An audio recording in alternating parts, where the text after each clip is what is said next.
2020 order suspending certain provisions of the open meeting law, Chapter 30A, Section 18, and the governor's March 15th, 2020 order imposing strict limitations of the number of people that may gather in one place. This meeting of the Medford School Committee will be conducted via remote participation to the greatest extent possible.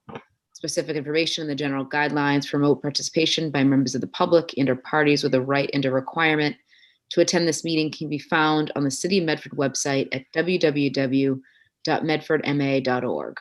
For this meeting, members of the public who wish to listen or watch the meeting may do so by accessing the meeting link contained herein. No in-person attendance of members of the public will be permitted, but every effort will be made to ensure that the public can adequately access the proceedings in real time via technological means. In the event that we are unable to do so, despite best efforts, we will post on the City of Medford and Medford Community Media websites an audio or video recording, transcript, or other comprehensive record of proceedings as soon as possible after the meeting. The meeting can be viewed through Medford Community Media on Comcast Channel 22 or Verizon Channel 43 at 7 p.m. You can call in by using phone number 1-929-205-6099. Please enter meeting ID 968-8468-0306 when prompted. Additionally, questions or comments can be submitted during the meeting by emailing medfordsc@medford.k12.ma.us. Those submitting must include the following information: your first and last name, your Medford Street address, your question or comment. The agenda will be as follows. Pursuant to Mass General Law, Chapter 71, Section 38N of the Medford School Committee will convene a public hearing for members of the community interested in speaking either for or against, in whole or in part, the superintendent's recommended fiscal year 2022 operating budget. The school administration will present an overview of the recommendations brought forth to the Medford School Committee through the previous 5 committee of the whole meetings that took place on May 3rd, May 6th, May 13th, May 18th, May 19th, in the formulation of the district's proposal of a budget request. Signed, Dr. Maurice Edward Vincent, Superintendent of Schools. Member McLaughlin, if you could please call the roll. Yes. Member Graham. Here.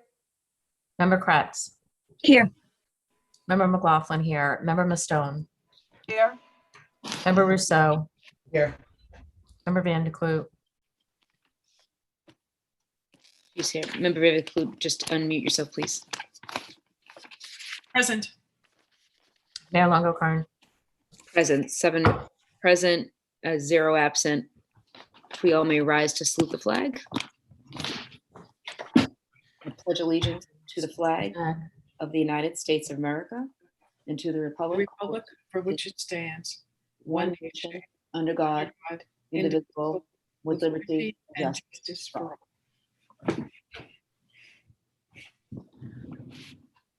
Thank you. I'm not sure who's going to get us started, but I'll turn over to Dr. Maurice Edward Vincent, Mr. Murphy, to get us started. Good evening, everyone. I'm pleased to report that this is our 8th meeting on the budget process. And as you know, Mr. Murphy, who's going to, explain the steps that were taken, but I really feel like this year it has really been an opportunity for us to really look at the budget through another lens. And so I would like to thank Mr. Murphy, Michelle Kingdon, and the team that have worked really hard in putting this presentation together. And I look forward to the questions and conversations that we're going to have today. So without much further ado, Mr. Murphy, please begin your presentation. Thank you. Thank you, Dr. Edward Vincent. And I'll just echo the thanks, particularly from Ms. Kingdon, for all of her support and help, as well as all of the principals, department heads, and other administrators who assisted in developing the budgetary proposals that have been brought before you over the course of the last month. Mayor, with your permission, I'm going to bring up a deck that should be very familiar to everyone by now, as I know large portions of it you've seen several times. So in light of the fact that this is the 8th time in which you've been presented with this information, with hopefully some new and refined information in each go round, I am going to go at a relatively brief pace, understanding that, as is always the case in the budget process, we have members of the community who are jumping on the train at various stops. And in order to provide appropriate context, I will reiterate certain points that we have discussed throughout all of our committee of the whole meetings, and we'll be more than happy to answer questions from the committee. And given that this is a public hearing, respond to comments from the public to the extent that there are some related to both the process and to the priorities that have been presented before you. So this is our overall budget process. You've seen this flow chart many, many times now. I thank Ms. McLaughlin in particular for the suggestion of ensuring that the timeline was a piece of the information that we reiterated time and time again. And slight change now in this next slide, as we've now moved, you've received the superintendent's recommendations, and now we're at this final section of the flow chart in which tonight we will ask that you take a vote to send to the municipal government a budget request. And we'll talk a little bit about in a moment the distinction between adopting the budget and making the request that you as the governing body of the school system are empowered to make. So from very early in the budget process, we've talked about the various lanes of funding that go into developing the school district's budget. We have our Chapter 70 allocation that comes from the state, our local contribution that comes from the municipal government, generated primarily through property taxes from the people of Medford.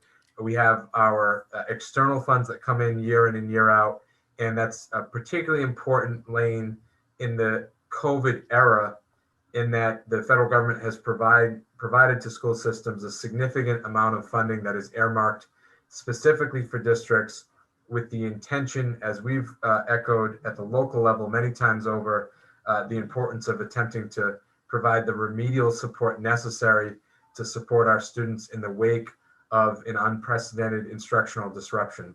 And as we discuss the budget priorities, as we have discussed the budget priorities over the course of the last month, we've returned to that theme over and over again of making sure that we are funding priorities and building goals to make sure that our students' educational careers are not defined by this instructional disruption. Now, on April 26th, I think right on or about April 26th, we presented to you our initial projections. And what we said at the time, you'll remember, is that we were estimating about a $2.1 million increase in fixed costs. So those are the costs that are attributable to decisions that far predate the FY22 budget. They are contractual in nature. They are oftentimes compliance-based. And those are the costs that we know before the school committee or the administration make any strategic decisions related to our students' needs in FY22, the 21-22 school year. Those are costs that we know we're going to incur.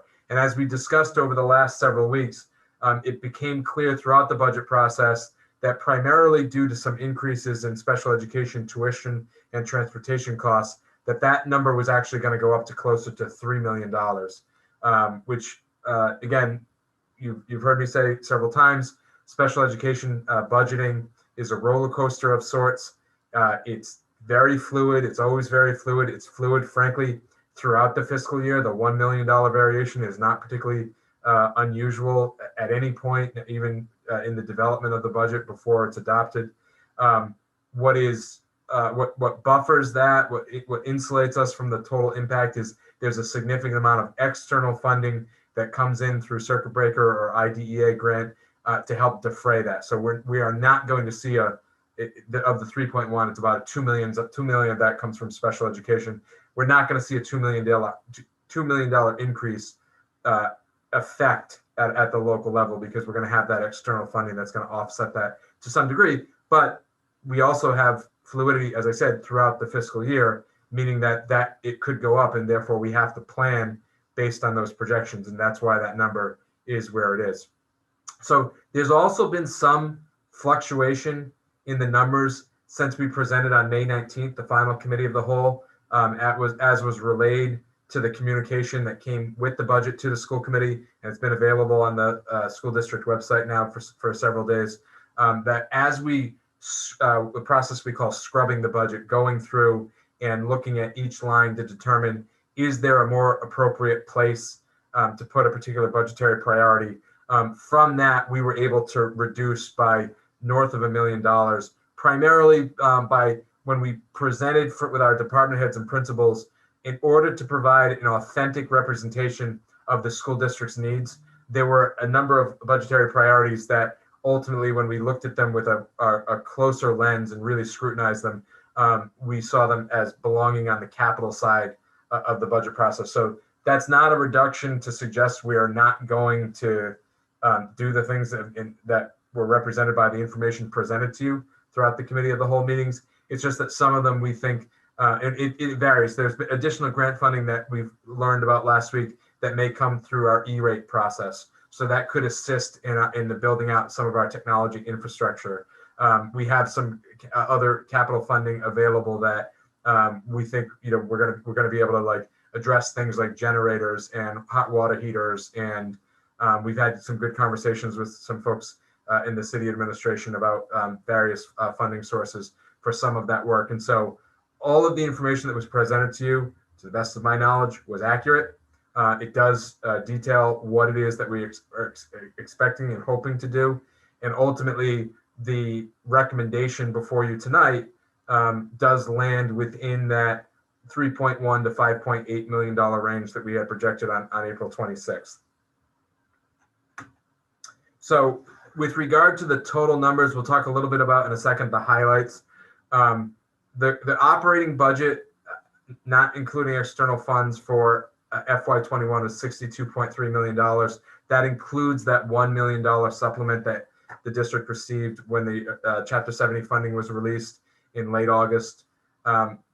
Ultimately, the critical recommendations, that's the first column in each of the budget narratives that were presented to you over the course of the last month and all of those committee of the whole meetings, is $67.2 million. The recommendation tonight for a request to the municipal government is the $68.2 million, which is reflective of the committee's endorsements of the priorities presented to you during the budgeting process.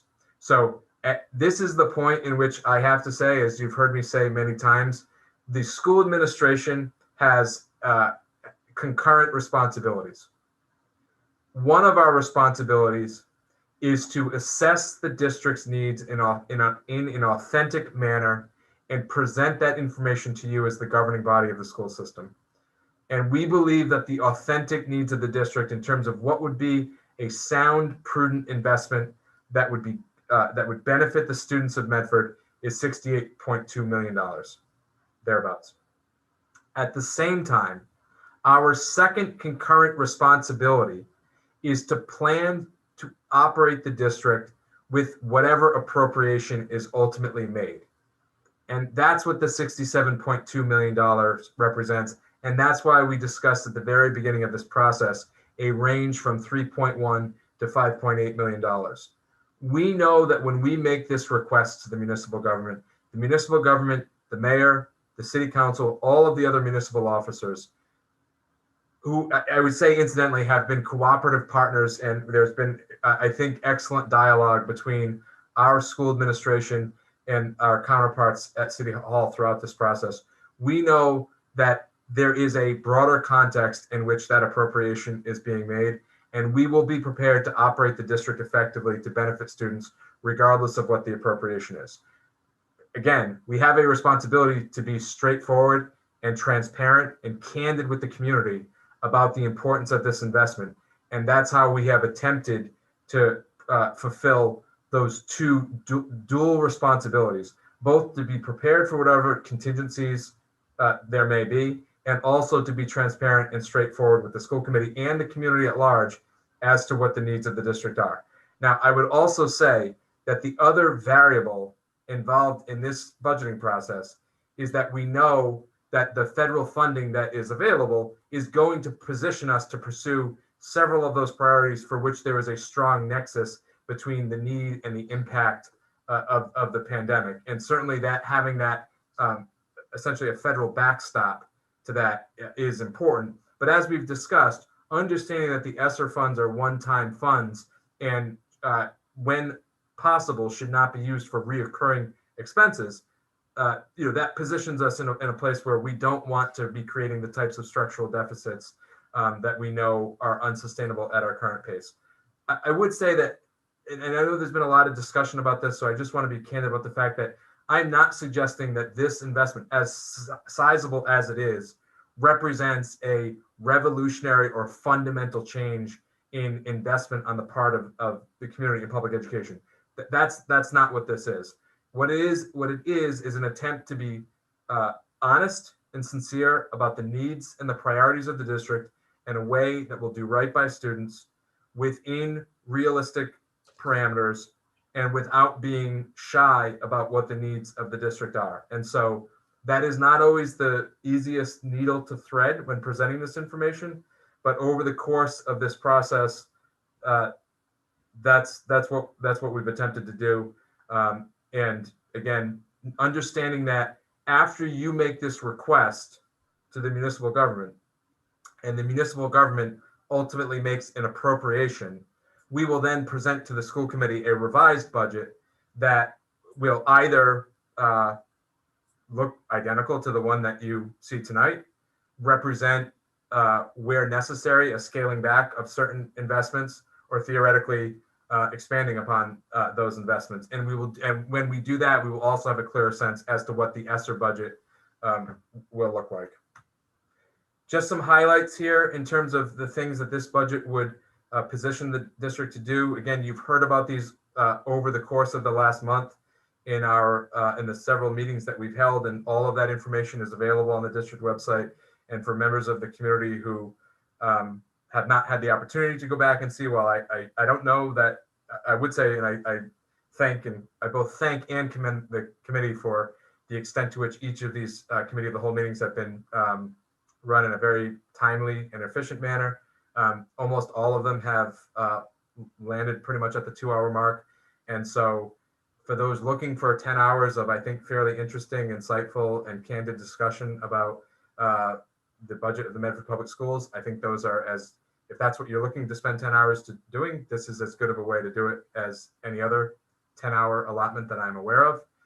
And these bullets here with regard to intensive literacy and math support, expanded after school and extended school programming investment, and all key and targeted staffing support and investments, all of those are represented in the presentations that we made and that were endorsed by the committee. And so with that, this represents the end of my presentation for the moment. And I say that because, again, you've heard a lot from myself and other members of the team over the course of the last month. As I said in my memo to the school committee, we are grateful to the committee and to the members of the community who have allowed us and given us this audience to present this information. We do believe that this represents an authentic assessment of the needs of the Medford Public Schools. And we look forward to taking your questions and working with the municipal government to continue this budget process over the course of the next several weeks. Thank you.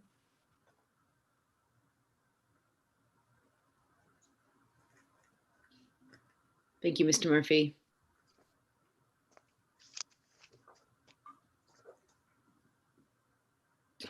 I know we were all hand delivered our budget book, over 145 pages, on Friday. And we did spend several meetings, like Mr. Murphy said, discussing the budget. But are there any further comments or questions, or any questions from the community we can answer?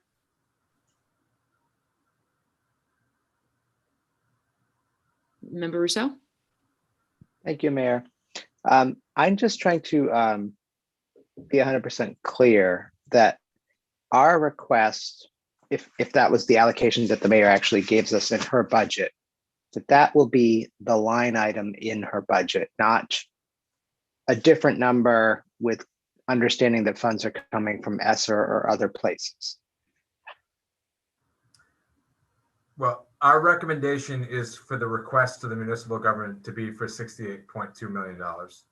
If the municipal government were to appropriate less than that, then when we present to you again on this, it would present a proposed budget reflective of the appropriation that was made. And in addition to that, we would present a proposed budget to use the ESSER funds for. And as we've talked about, and this is, I appreciate the question, Mr. Rousseau, because it's an opportunity to say again that there are sort of two schools of thought when it comes to ESSER.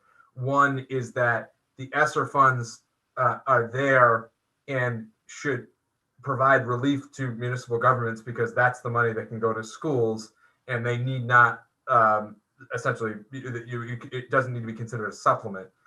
The other school of thought is that the schools schools, I'm using schools very broadly now, really nationwide, not just in Medford or Massachusetts, but that school districts have incurred disproportionate expenses because of the effects of the pandemic and the instructional disruption that we discussed, and that therefore ESSER should essentially be walled off and should be used only for those to support those additional expenses and challenges caused by the pandemic. And the point that we've discussed several times is that it is impossible to completely separate the two. There have been increased costs on schools, and that's why there is additional federal funding available to address all of the municipal government's needs.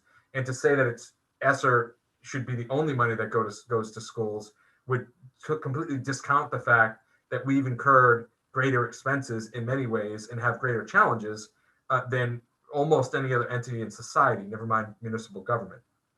At the same time, it is impossible to completely wall off a set of budgetary priorities and say, well, those are COVID related expenses.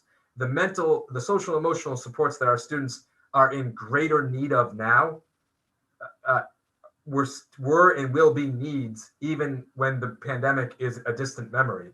And therefore, like, we have to acknowledge that these things are intertwined to some degree. And I think, so what we've tried to do is we're presenting the operating budget proposals first. Whatever is appropriated, we will use the operating budget to support. And we know there are some specific pieces that either because the nexus is so tight and strong with the COVID impact, or because we, as a contingency plan, in the event that the appropriation is less than what the request is by the school committee, then we know that's how those two things will be separate. But again, that's why we've generally outlined the things that we have a pretty good sense are going to go to the ESSER budget, and then others that we prefer operating budget, but we will present that information and ultimately propose to the school committee based on the appropriation that is made. Thank you. And then I have I have lots of questions, but I have a sort of a specific question about transportation. The budget shows it going up 50,000 or 56,000, which I assume is actually the increase that the contract requires each year. It shows us going up to 18 buses. We're currently at 17. We're going to be able to cut that down to 16 to give us the 2 bus buffer to accomplish the transportation for the high school. But I don't see any money related to actually doing that. Yep. So where is that money? Sure. So the $56,000 is the fixed cost increase. So that is at least the increase in cost for FY22. I can't speak to it could be a slight variation in any given fiscal year, but the FY22 increase is $56,000. And you're correct that as we discussed, I believe it was on May 19th, it may be the case that by repurposing some buses and taking a closer look at the bus routes, at least based on our initial consultations with the bus vendor, and it just as a reminder, this was a contract that was extended in the spring of 2020, so we're completing year 1 of a 3-year contract. They believe there's at least one bus that can be repurposed, and therefore we can expand the free transportation yellow bus capacity at the high school. The school committee has directed the administration to establish the transportation program such that no students will have to pay to get the transportation that they're entitled to. We are in the process now. We've had one initial meeting with the bus vendor in which this was discussed, and there's plans to meet on an ongoing basis over the course of the next month and potentially slightly longer than that. We're in the process of accumulating the data we need to determine what is the most prudent strategy to expand that transportation option. You're correct that it is not in this current budget proposal because we don't have the data to say with specificity how many buses we would need to accomplish the goal established by the committee in that vote. And my concern is that we have a partner, one that we work well with in Eastern Bus. They are under contract. We have notified them that we very well may want to expand our yellow bus capacity in the next fiscal year. Putting them on notice of that and communicating to them is frankly as comfortable as I am.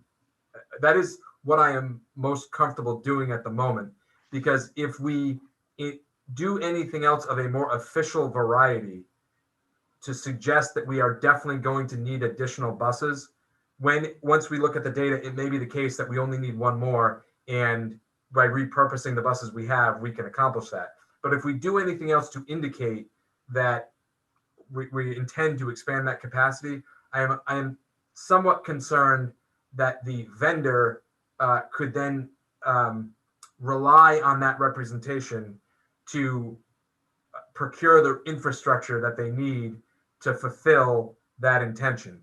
And then if it turns out that either because the data we collect, and the data includes where students live and what high school students are expressing as their intention, and for anyone who has met a high school student before, on occasion their intentions change, as do their preferred methods of transportation.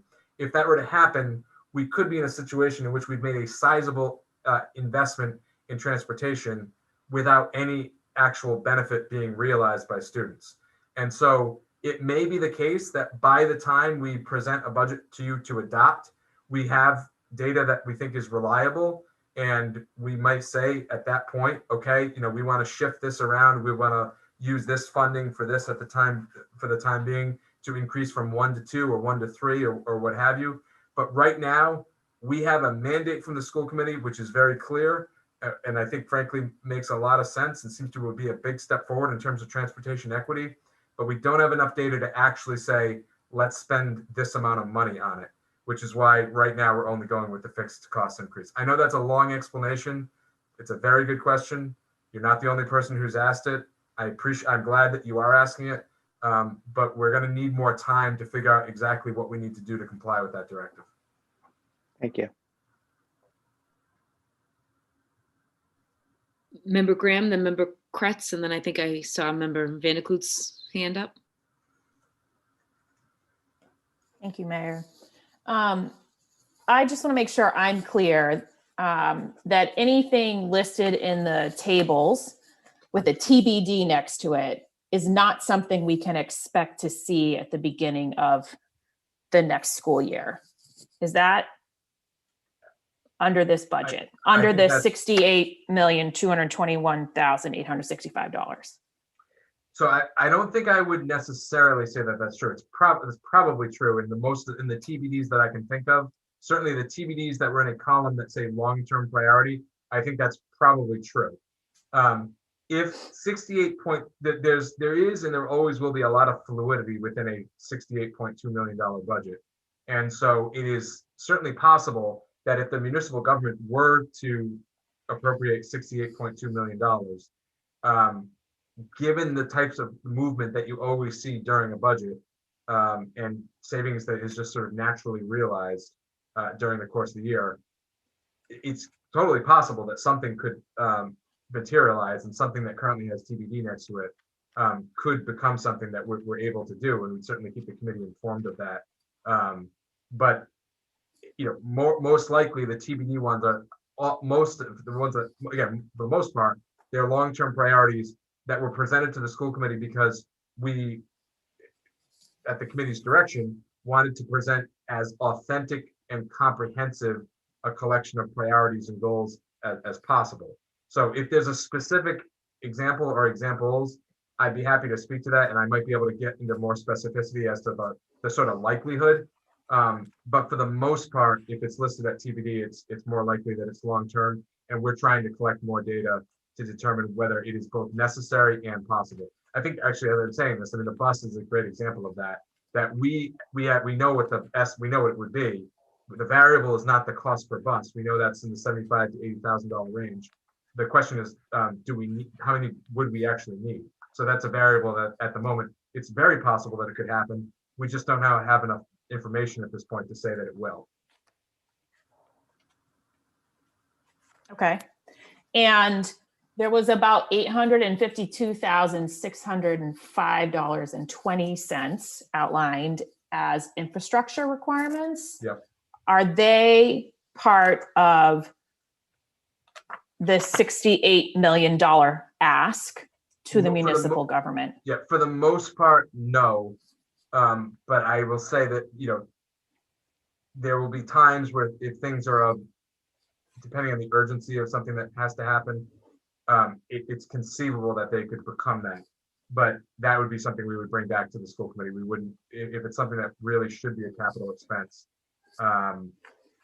It's certainly our hope that we would keep it on the capital side of the ledger. So I think specifically there's some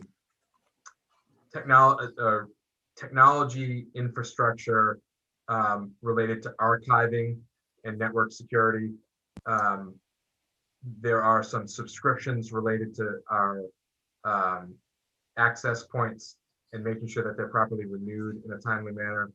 That piece, which is about $75,000 or $100,000, that's something that could theoretically be considered essentially an annual maintenance or semi-annual maintenance, and that could be. But by and large, of the $850,000, anything beyond the points that I just made technology-wise, and then all the heavy infrastructure that we discussed in the buildings and grounds presentation, generators at the high school, security cameras at various schools, Curtis Tufts boiler. Those are things that we intend to put out requests for proposals and to utilize the existing capital budget to support. And also in the building and ground budget, there was $240,000 listed for restroom rehab, Medford High main entrance, a truck and plowing equipment, and renovation of the Karen Theater.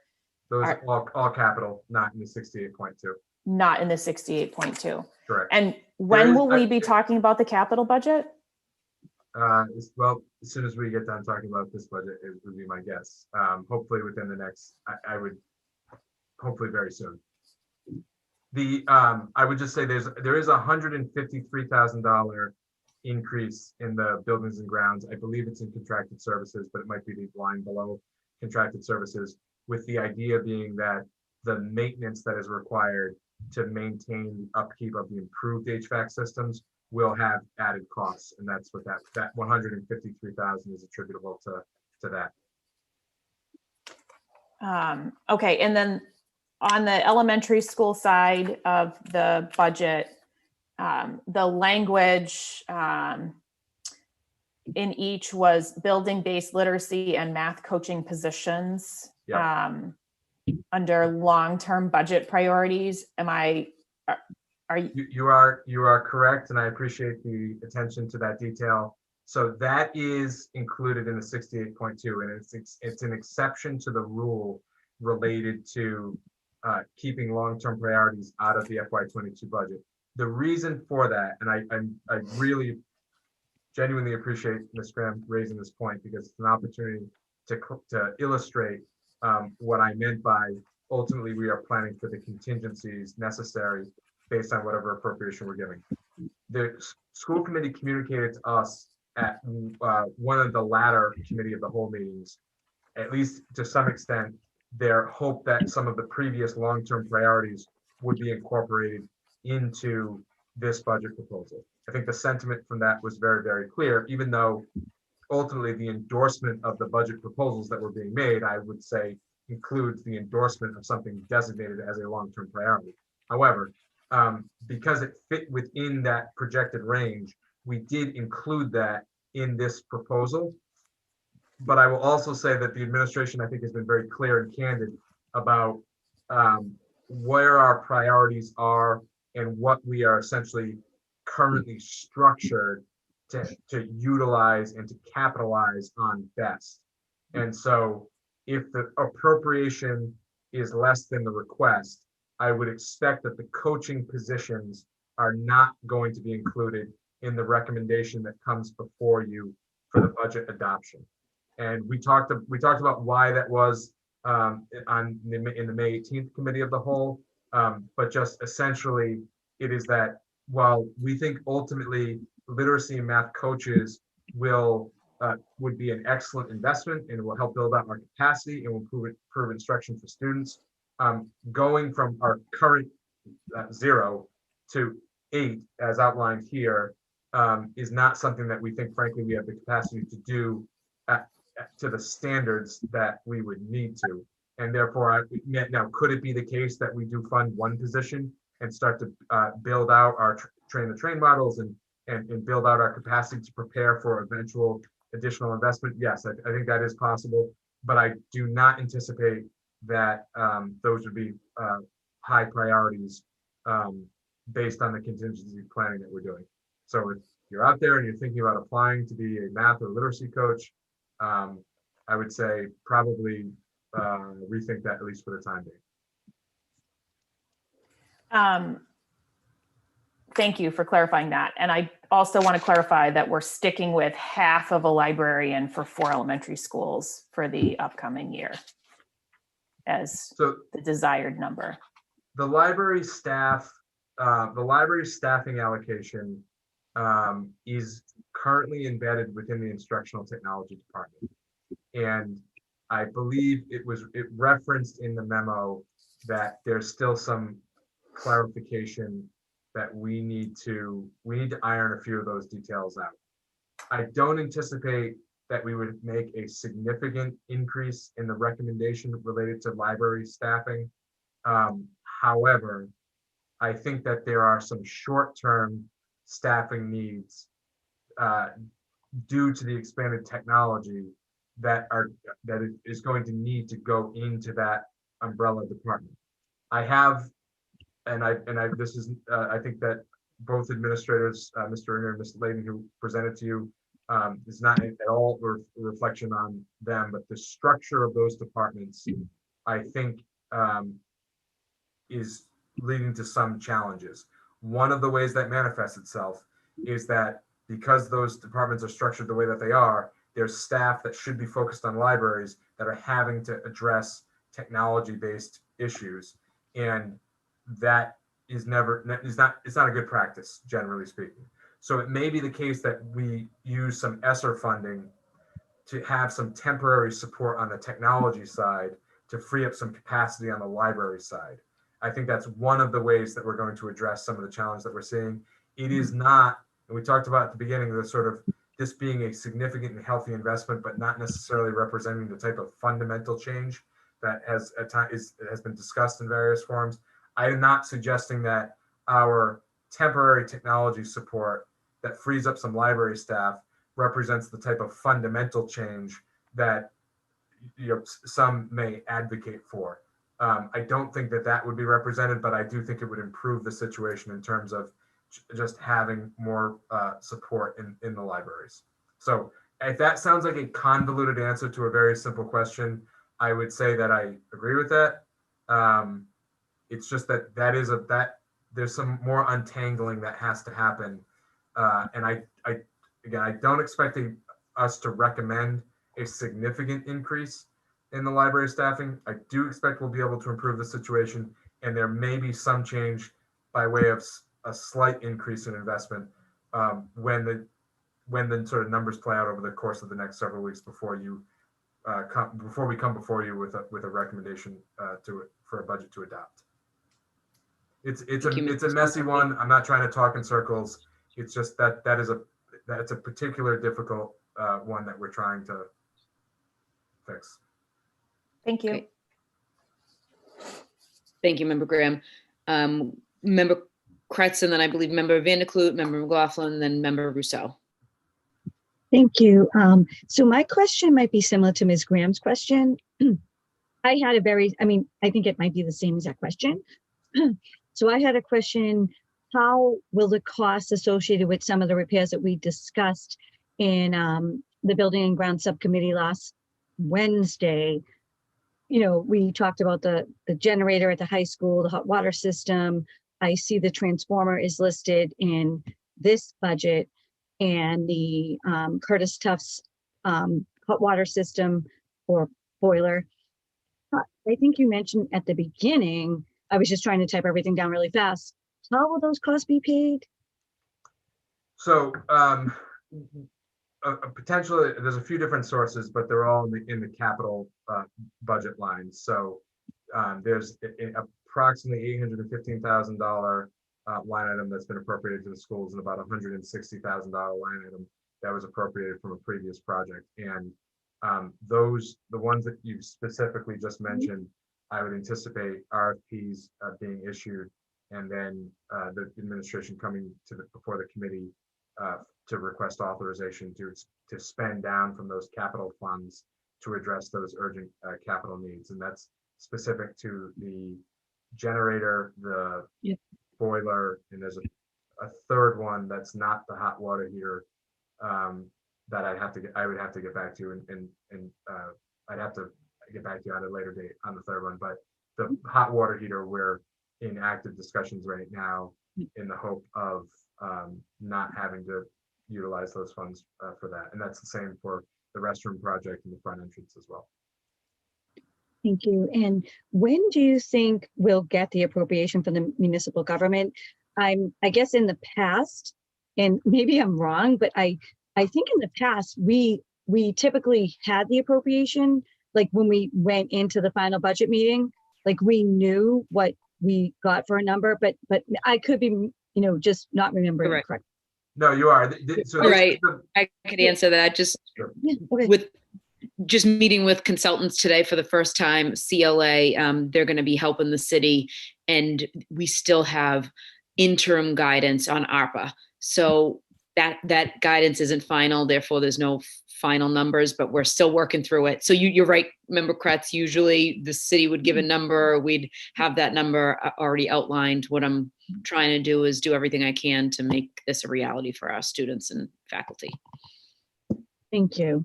And I would just say again that our from a finance perspective, that our communication with the city's finance team is continuous and collaborative, and really it's not uncommon for the person in my job and the person in the city CFO job to not always have the most collaborative conversations. That just has not been the case, and I appreciate that, and I'm grateful to that for that rather.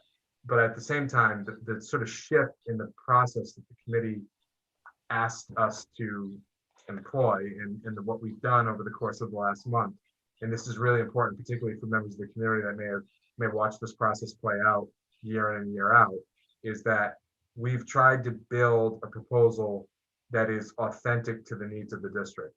And so rather than build a budget that just drives toward a predetermined number, we have assessed the full needs. That's why it's such a big number. And we're making this recommendation so that the school committee can fulfill its responsibility to make the request. The municipal government has responsibilities that are inclusive of the schools, but certainly also affect the community in its entirety. And we understand that we're a constituent part of that community, which is why, again, we concurrently are preparing to operate the district based on whatever appropriation is made. But we have to be transparent and honest with regard to what our needs are, which is why we presented this publicly. It's the case that every other municipal department does not present their needs in a public forum. That is what is unique about a school department. But again, if we're not going to build a proposal that is authentic to the needs of the school district, as you heard me say on April 26th, I don't know what the point of the school committee is. And so you have to make that request. The municipal government has to take that request and then balance that against the needs of the city in its entirety. And then we will operate the district with whatever appropriation is made. Thanks. And I just had one follow-up. So do you think it would be 2 weeks, 3 weeks, like where, I'm just curious, like, I mean, we don't know. So I guess we'll just be waiting. Yeah, I mean, we have plenty to do in the meantime. So we've got we'll build out, in addition to those contingencies, build out the ESSER budget which will include obviously priorities and work that we'll be doing over the course of the summer, and some of those pieces that we know that there's such a strong nexus between the impact of the pandemic. So it won't be after June 30th. I know that. Yeah. That's certainly a backstop to that. I also would say that once there is a clarity as to what the municipal government is expected to appropriate, we wouldn't necessarily have to wait until like June 29th to bring it before you. We could present it to you based on what we know is being recommended, and and then along with the ESSER number. And so we've sort of penciled in the week of June 21st, I think, if that's a Monday, somewhere in that week. Could be toward the end of that week, but that's probably where we would end up landing. But the worst case scenario would be the following week.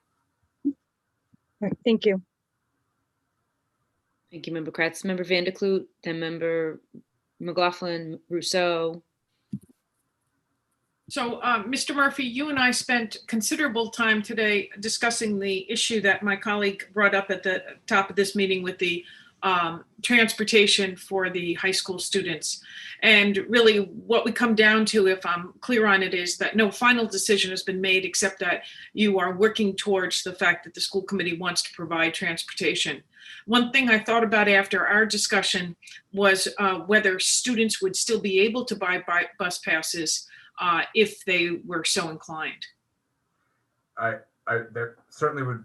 It's up to the committee what you want to be available here, but I certainly would strongly recommend that we leave that option available to students, in part because as we discussed, there are students that are using the MBTA pass for part-time jobs, or for, I imagine, internships, or frankly, just to get around town and to see their friends. And so I think the discounted pass is a benefit that we wouldn't want to deprive them of, even if we are taking steps to ensure that they're not dependent upon it to get to school. Thank you. And just to follow up, during the course of the discussion, I expressed great concern that the Eastern bus projection that we would be able to go down a bus was a terrific surprise to me. Now, it is true that we have less students currently than we did. It is unclear exactly how many students will be returning to us. But that is, I think that we need to keep what our budgeting generous in this area, because I believe, I just know from the past that all of a sudden we, have requests from out of the woodwork, and it's very, very difficult to take back something that you've given before. So that's a concern. On the bright side, I do want to mention that there are so many things in this budget which are positives. For instance, I'll just pick a small one. In the world languages, we are going to introduce French in the 6th grade level, and textbooks for that have been provided for. There's also textbooks in the science area, and I didn't go through all of them, but I don't want members of the public to think that there aren't, in fact, major upgrades in many, many areas. On the other hand, there are some areas which I am a little concerned about. I'm going to go back to my fine arts, where earlier I had asked many questions about this area. I had been advocating strongly for a director position of fine arts. After a discussion with the superintendent, it's clear that she's not yet ready to move on this. And while I understand that in some ways, in other ways, I still feel that the area is so critical in that social, emotional well-being of life area. So we aren't doing that right now, but I've certainly made it clear that my concerns in the future will be watching that very carefully. However, given that that isn't happening, I was a little surprised not to see some of the smaller requests, increase inventory of instruments, including ukuleles. I had asked about the number of violins, being that we're going to be starting both potentially 2 grade levels. And some of those things I don't see funded. So I wanted to ask about that. And I also wanted to question, I assume that some of the other things that we talked about for science for summer enrichment programs are under the TBD sort because that's going to come from ESSER funding? That's correct, yes. Okay, could you go back and talk about the smaller bylines in fine arts that I'm Yeah. upset about? Good question. And I think that the reason that they're not specifically identified in particular lines at the moment is that we need a little more time to identify exactly what the investment would be and what the budgetary impact would be. I think that it is very possible that because of the relatively small nature of that investment, but again, not having determined how many ukuleles we need to buy, I can't say exactly how small it is, but it's not something that is going to be so sizable that we won't be able to absorb it within the general fluidity of the budget. And so to change that would be difficult because there could be 50 other things of a similar magnitude that we can't anticipate right now. But I would definitely not say that because, and I'm using ukuleles not in any way to make light of ukuleles, just because I think it's a good illustration and it's one that we can all remember. If we are going to determine that our increased, say our extended school day initiatives focusing on the arts are going to require an additional 25 ukuleles, that investment is something that we will in all likelihood be able to absorb as a result of the fluidity of the budget and funds that are realized in the early part of the fiscal year. In addition to that, because it is an attempt to provide a specific type of remedial support to students, because of the priority is sort of coming to the head of the front of the list because of the disruption that students have had, particularly in the by way of musical instruction over the course of the last 2 years. It's very likely, I think, that would ultimately be absorbed by the ESSER budget. And so both because the size of it is such that there could be many other things that it wouldn't make sense to include the ukuleles, but not things that cost the same amount as the ukuleles, and because the ukuleles are likely to have a strong nexus with the initiatives that we're undertaking in order to build back from COVID, that would be the only reason that it would not be included. There certainly should not be an inference that those smaller investments will not be made. I see there is a line item, restoration of supplies and transportation lines to provide for resumption of normal event participation post-pandemic. So I assume that one perhaps is about transportation for the band. Correct. So that one is in. I guess one of the things is when I talk about, and you mentioned ukuleles, but there's also part of my real concern was the violin and the orchestra program. Yep. That while they're small numbers, and I certainly understand you can say, yes, they'll be covered in the course, that there are some of these that are, really germane to the enjoyment of students. And I think that enjoyment in going to school is, a very important piece of it. So that's why I mentioned them, kind of like the chocolate chips and the pancake.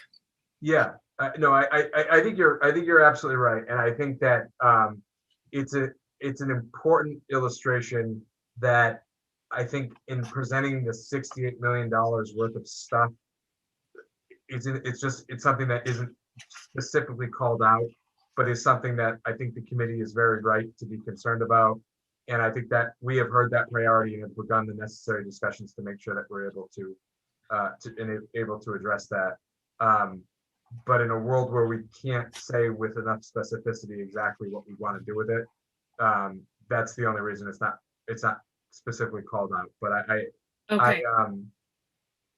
I think we can certainly make sure that it is highlighted when we present the additional information related to either the ESSER budget or the vote to adopt, depending on where the appropriation lands. Now, one last, just building on a previous issue, it does for example, in the mathematics department, it does set aside 35K it says for the a week-long 4-hour a day math academy, which we had spoken about certainly in the curriculum subcommittee. It says COVID mitigation priority, so I'm assuming, again, that means ESSER funds? Yes. Okay, And there should so I mentioned to the committee in the memo that the 68.2 represented the number that we landed at through a certain number of rounds of scrubbing the budget subsequent to May 19th, but prior to May 28th, when you received, or May 27th, I guess, when you received the budget book and the explanatory documentation. From that, in that window of time, there was, we identified one or two items that were essentially double counted, which is why I said in my communication to you that if you were to request 68.1, that could also be an accurate reflection of the needs that we've identified. Since I identified the 68.1, I can tell you that we further identified about, let me just get this number exactly right here. I believe it was 110,000 of something that theoretically could be included in the operating budget, but likely would ultimately land in ESSER, which is why ultimately our recommendation is still 68.2, because that amount of movement is just inevitable given the numbers that we're talking about. We've spelled out for you line by line how the 68.2, I'll say, would be spent, but it is inevitable that even if the exact number that we are recommending that you request were to be appropriated, there would be some movement within that. Yeah. And so I think that's just an example of that. Okay, thank you. And thanks for all the work you've done on the budget, as well as Michelle and the rest of the team. Thank you. Thank you, Member Van de Kloot. Member McLaughlin, and then Member Rousseau, and we have a resident that would like to speak. Thank you. Thank you, Mr. Murphy, and everyone else for putting all this work together. Much appreciated. Regarding the special education outside costs, circuit breaker, and external funding that offsets the money that we were talking about, when does that get sort of backed out so that we can see what those numbers actually are? Yeah. And where does the money go that was allocated towards special education? So a good question. I mean, in some cases it goes towards special education because the costs can increase throughout the course of the fiscal year. As I know the committee is familiar that the district assumes responsibility for students enrolling up until April 1st of the fiscal year. And so that's why we say it's a roller coaster, because the external funds come in that can help offset some of those costs, but the costs can go up and sometimes can exceed the extent to which the external funds have come in. So we can't really necessarily rely on those funds for anything, at least for a large portion of the fiscal year. In times when that money is freed up, there has to be a look at what the rest of the needs are across the district. So I couldn't necessarily say, it's kind of like, if you want to check back on April 2nd, 2022, I'll have a better sense at that point of knowing sort of exactly where we are with regard to that.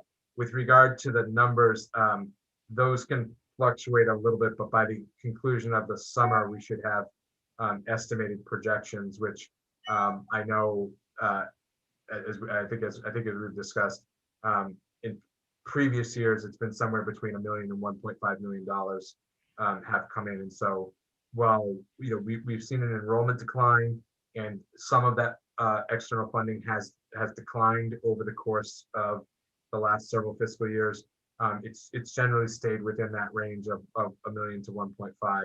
And we would anticipate that before the beginning of the school year to have a better sense as to what we should expect. So thank you. So is there a reconciliation process? So is there a process at which point we see what there actually was in IDEA funding and what there actually was in circuit breaker, and sort of how that was applied and what the reconciliation of those numbers are? Yeah, I mean, whether there's a standing process in Medford, I actually, frankly, I can't necessarily speak to, but certainly I think it would be prudent to establish a quarterly process. And I think over the course of this year, I think I presented several times on this information, but I think I would think it would be a very good practice to sort of build into our school committee calendar, essentially a quarterly update with regard to funds coming in and projections for the remainder of the fiscal year. I think it's probably worked out that way over the course of the last year, but I think it would probably be a good idea for us to establish that as a timeline over the course of the coming fiscal year. And I think that would fulfill that. Yeah, I think a reconciliation process would be great to be able to understand where that money actually goes. And then I'm assuming one-to-one aides for individuals with IEPs are under the paraprofessional allocation for special education. Is that right? Yes, in the proposed budget, there's a significant amount of investment in paraprofessional staffing, and that is reflective of two things. One, it relates to the increased or the new substantially separate program that is envisioned for the Roberts School, and there are paraprofessional staffing needs associated with that. There's also an investment, and frankly, the magnitude of the investment will be determined ultimately by the size of the appropriation. But I think as we discussed at the elementary and middle school presentations, the need for building-based paraprofessionals to not be connected with specific special education programming, but to be available at various grade levels for students who are in inclusive settings, but require additional classroom-based support. And so those are two of the examples of paraprofessional staffing investment that's represented in this budget.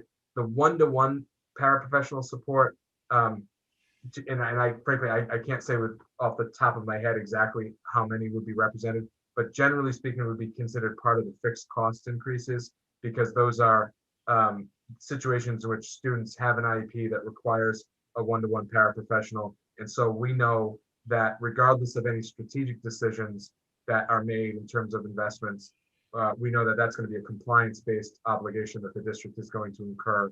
And so when we talk about the $2 million increase in special education costs, that would be enveloped in that. Okay, and our concern is obviously that we're not taking, when you're saying building-based paraprofessionals, that I know that historically what's been happening, and I don't know if it's because of the allocation of substitutes or the difficulty in getting substitutes, that at least anecdotally, we're hearing that paraprofessionals are being used for substitute positions within the schools, and then being taken out of specialized programming, which obviously is problematic. And so I wanted two questions about that. One is instructional tutor paraprofessionals versus the other paraprofessional. I know that there's a pay rate difference, but I'm wondering what the qualification difference is on that. And maybe that's a question for Ms. Bowen. I'd certainly invite Ms. Bowen to comment on that, but I just want to reiterate the point about Ms. McLaughlin, I believe, characterized it as problematic. Paraprofessionals who are supporting students in a classroom as part of their IEP are there as part of an obligation that the district owes those students and those families. They are not to be allowed, they are not to be used as substitute teachers. That is not sanctioned. It is not allowed. I do not believe the practice is widespread. When there was indications that it had happened, and again, I cannot speak to the frequency with which it happened. It's possible that it happened very sparingly. But when there was an indication earlier in this school year, Ms. Bowen communicated in no uncertain terms to all school communities that practice was to cease, and it was not to happen, period, regardless of how frequent it was happening before. And I just want to be clear that these investments that we're talking about right now are not about pulling paraprofessionals out of places in which they need to be as a result of obligations we owe to students and those students' needs. This is about making sure that students for whom that have a right to a less restrictive environment have the opportunity to do that and to be in that inclusive setting. That's what this investment is about. Thank you. Thank you. Thank you for that. And obviously, I appreciate that, Mr. Murphy. And I just want to also clarify, and I know that you intended this and mean well by this, but for folks that are watching, all students are entitled to the least restrictive environment. I know you know that. Yeah, we want to make sure they're actually getting it, though. That's the point. Exactly. Right. And then I know that we had trouble historically with, acquiring, I believe, substitutes. And I see that the budget has gone down about $11,000 in the substitute budget. And I was wondering, why are we going down in that line item if it's been, difficult historically to get substitutes? To be totally honest with you, I'd have to go back and check on that, but I suspect that the number 11,000 may be reflective of how we increased that budget when additional funding came in because of the staffing challenges we were facing related to COVID and the number of staff members who were out or working remotely. Actually, it's a higher number. Sorry, Mr. Murphy, you're right. It's a higher number for FY22. That is exactly what it is. So thank you. I was looking at it wrong. Sure. So I appreciate that. And I think that's it for my. I appreciate the question. What'd you say? It was a guess, but I appreciate it. Well, you did very well. It was a good guess with all these pages. So thank you. I will yield to my colleagues for now. Thank you.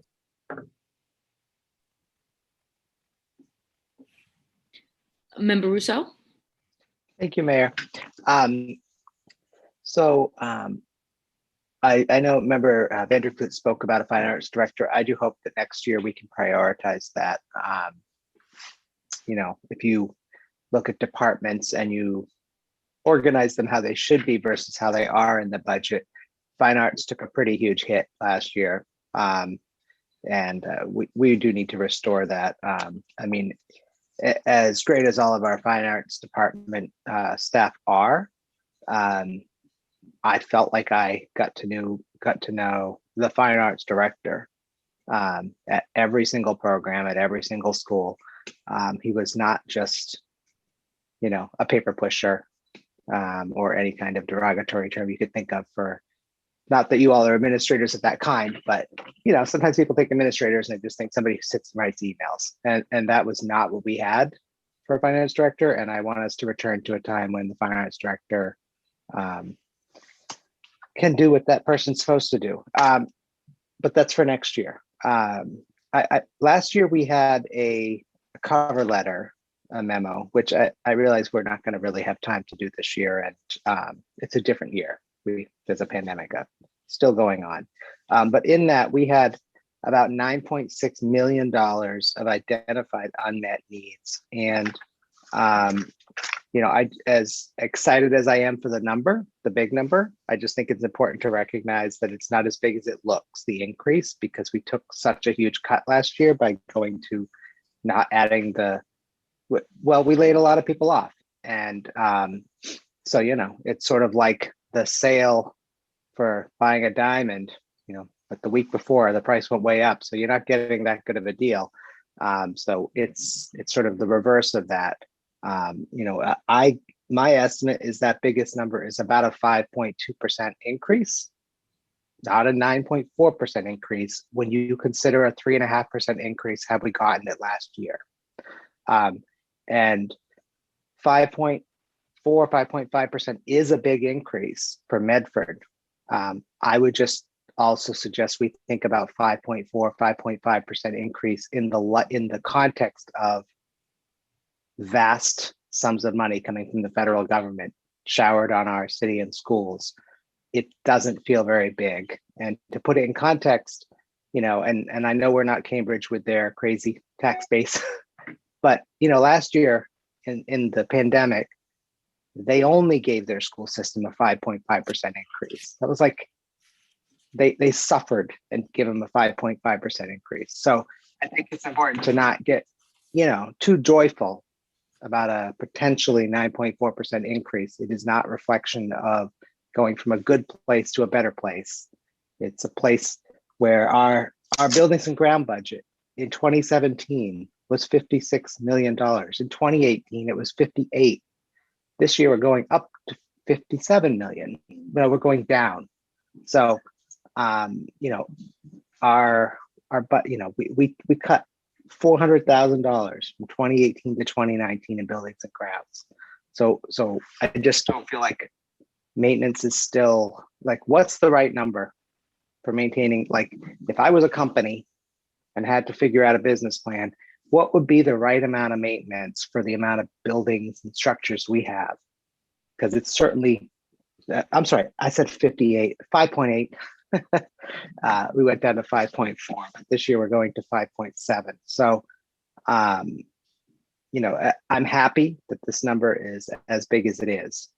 Definitely happy. But I just think it's not a reason to have a party, because 30 or 40 years now of figuring out how to cut year after year, it's an improvement, but that's not much more than that, in my opinion. But the memo that we had last year, where we identified 9.6 million of critical needs, or not all of them are critical, 6 million of them are critical. I believe somewhere in one of our myriad budget meetings, we did ask that this memo be updated, not to be sent to the city council or the mayor's office, but just be updated so that we could say something like, we had on here cybersecurity training and professional development for $10,000. If it was done, we should check it off and cross it off the list. We have a lot of things on here that did get done through the pandemic because of the money we got. But we also, there's no way we spent nearly $10 million in covering these needs. So I would just ask that we already motioned to have this document updated. I don't need to reiterate that, but I don't want to come the fall, or worst case next budget season, being like, what about that 2020-21 document? Where are we? It feels like this is the right time to get this updated so that it's fresh. And also, when we go into the next budget cycle, we are not just completely confused about where we are from just what would have been 2 short years before. Thank you. Mayor, if I could just say, we will certainly make those updates and provide an updated list. That memo was done as the committee was adopting the final budget that had been appropriated.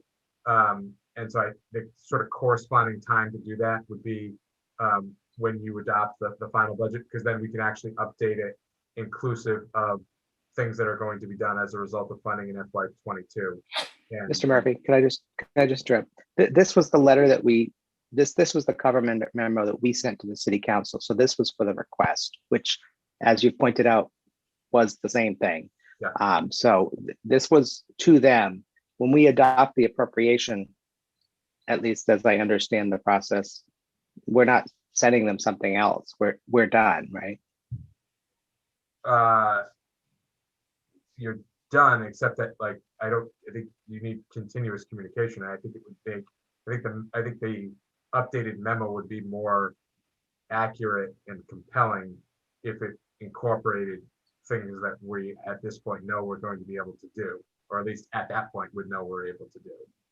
Again, Right, but I mean, and I realize this was before your time last year, but the city council got the memo and talked about it and what was in it and what we were saying we didn't have the money for. And so that whole conversation where they will be adopting the budget that the mayor sends to them will have already happened before we vote on our appropriation. So it feels like it's a bit of a cart before the horse problem. We can write a lovely memo to them, but they've gone for the summer, and well, they aren't, because the city council meets in the summer, but it's too late, other than to feel like we wrote a memo and sent it to somebody. Yeah, either way, we will update the memo. Thank you. Ms. Roca? You have 3 minutes. Name and address for the record, please. All right, so can everybody hear me? Yes. Yes. Okay. My name is Leticia Rocha. I live at 3620 Mystic Valley Parkway. First, I have a question regarding transportation, and I have some follow-ups depending on the answer. To make things quite clear, this is really a simple yes or no question. Will all high schoolers who live over 2 miles from the school be guaranteed reliable yellow bus transportation in this proposed budget? Again, as I said earlier, we're looking at that as a result of the direction the committee has provided us, and it's our intention to make sure that there are no students who don't have the option for free transportation to get to school if they're outside of that radius. Okay, so it has not been set in stone. And so I just want to reiterate what has been communicated by many members of the community, which is that the MBTA is not a reliable form of transportation for high schoolers. I believe that there are members of the school committee who support an expansion to a 1 mile radius for the yellow buses for high schoolers, which I strongly support, as well as that this mode of transportation is free to students, particularly those who are economically disadvantaged. This administration really continues to talk about prioritizing equity, and getting students to school safely and reliably on a daily basis should be a top priority. If there are students who prefer the MBTA, then that's fine. You can get numbers on that and offer it as an option, but it shouldn't be the primary option because it's simply not reliable. And every single high school student that needs yellow bus transportation should be able to access it, not only in a single area of Medford. And with all that said, I have 2 follow-up questions. How will the administration be gathering data about transportation preferences and ensure that all families are heard? And when will we know for certain that yellow buses will be available to all high schoolers who need one? Those are my questions. Yeah, again, I think the second part of it, I think I answered in the first question. I want to reiterate, this is a long-standing practice in Medford. As I said, when we discussed this on May 19th, if there's a yellow bus that goes to one area of Medford that's outside of a 2 mile radius, and students who reside in another area of Medford are told that they can purchase an MBTA pass, I think from an equity perspective, that's outrageous. It's something that the committee directed the administration to address approximately 2 weeks ago. And I can't really speak to a practice that has been in place, as I understand it, for decades in Medford. It's something we want to address. It's something that on its face appears to be unfair.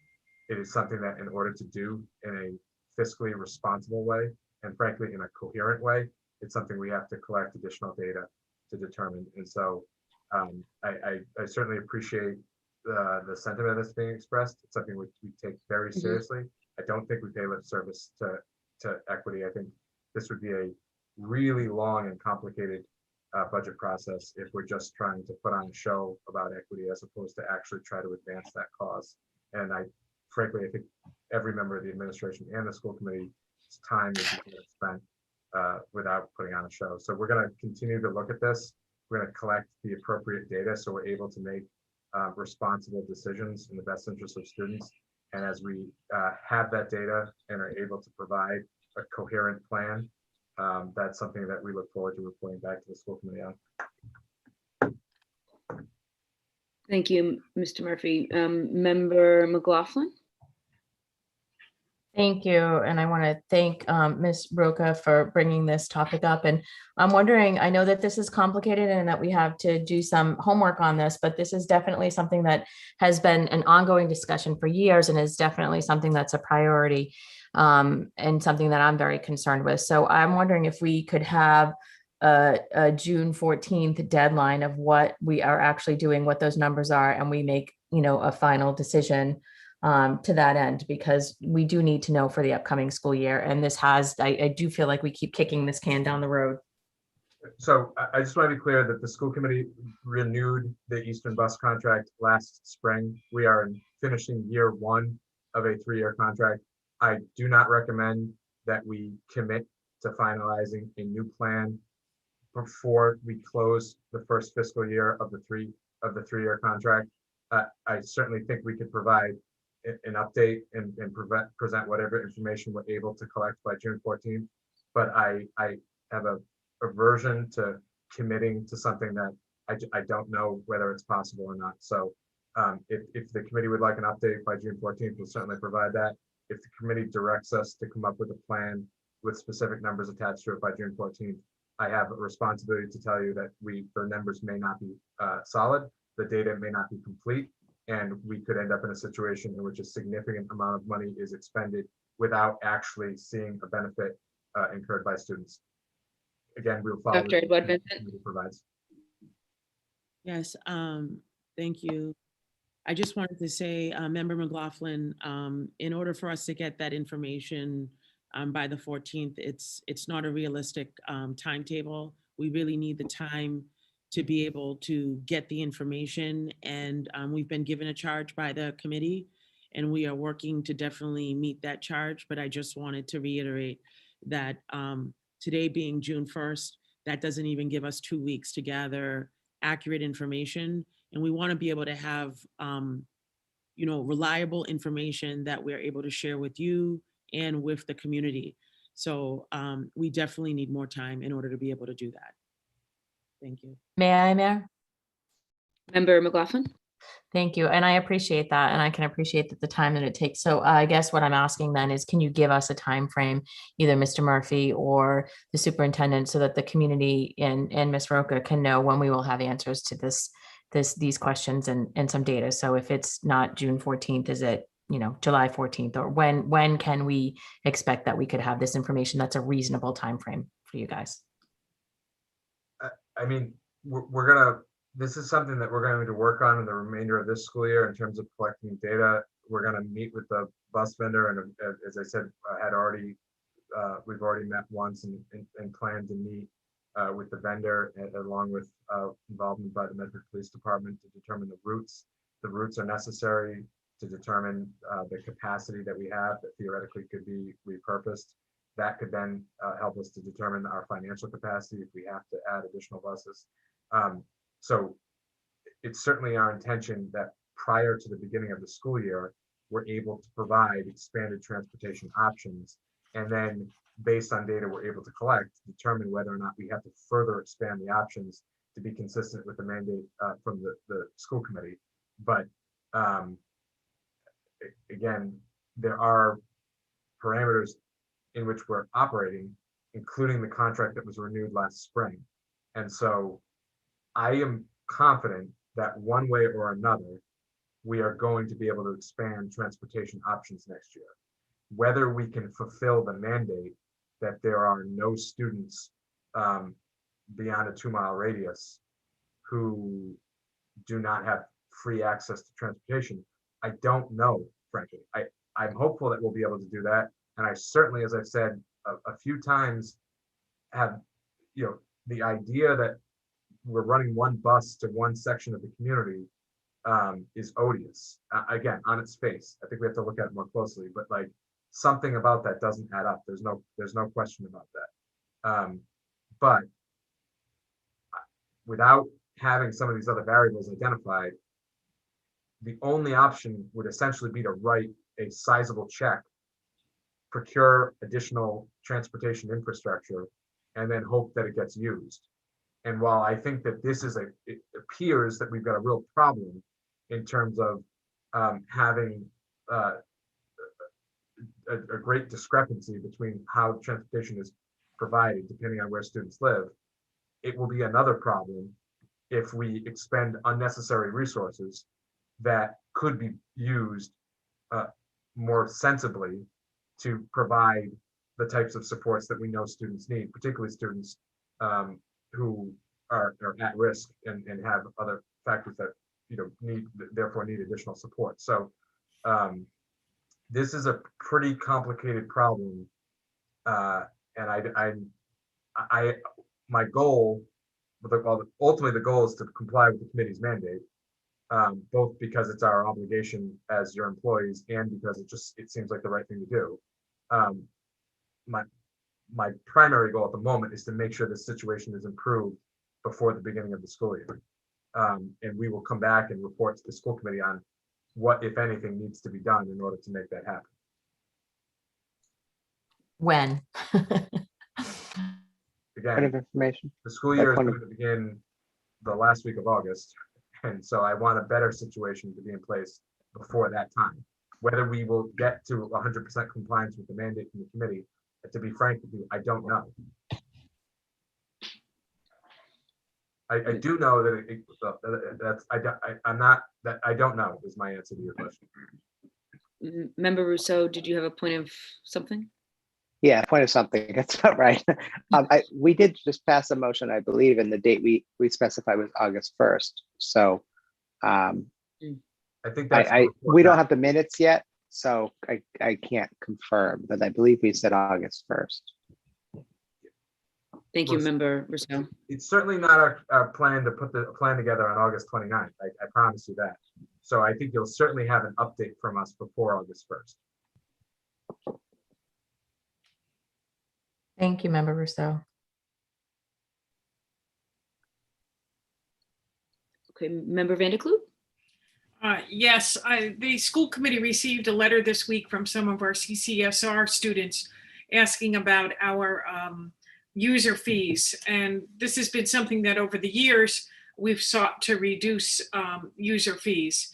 Now, it's a fairly substantial number, and perhaps, Mr. Murphy, do you know how much user fees bring in, or approximately? Somewhere between, there's some fluctuation because of the number of students for whom it's waived on a yearly basis, but it's in the vicinity of $75,000 to $95,000, generally speaking. So anyway, this is certainly another concern. I know that we have taken great pains to make sure that students who could not afford user fees were in fact waived. Yet the students are bringing it before us. So I realize that at this point now we've set our budget number.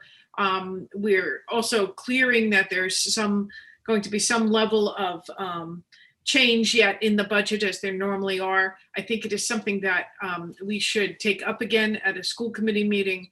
I certainly know that for years and years and years, the ideal thought would be that we would waive all user fees. But it's always been a budget impact, just the way the transportation is and everything else. So if we can look at it in the future, and again, the students spoke up, I would certainly like to hear more from their concerns, because I guess in many ways I was thinking that we were meeting the needs of students. If we're not, we need to know that. Thank you, Member Vanderkloot.